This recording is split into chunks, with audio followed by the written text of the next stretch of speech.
de la ville.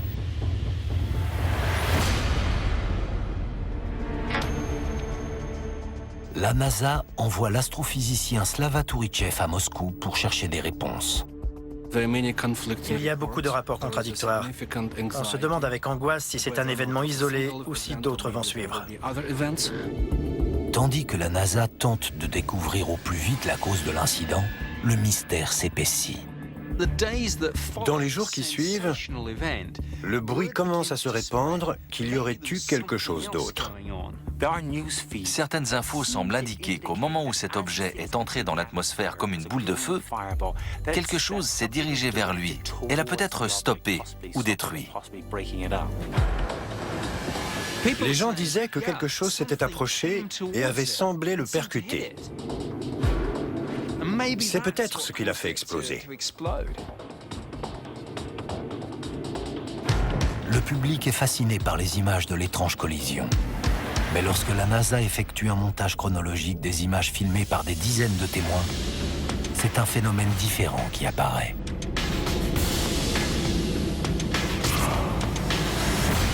Les habitants de Tcheliabinsk ont assisté à la désintégration d'un météore à son entrée dans l'atmosphère terrestre. En traversant l'atmosphère, des fragments se détachent de l'objet et volent dans tous les sens.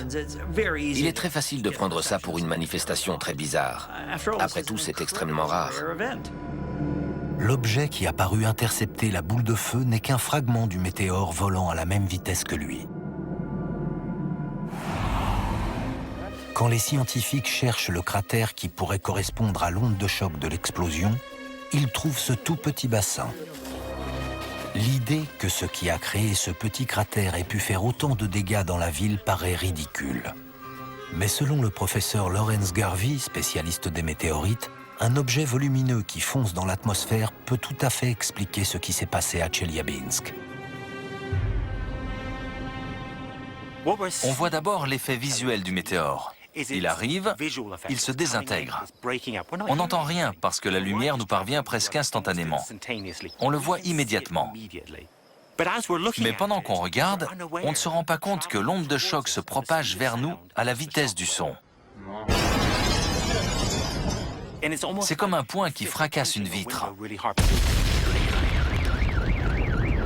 mais qui brise toutes les vitres de la ville en même temps.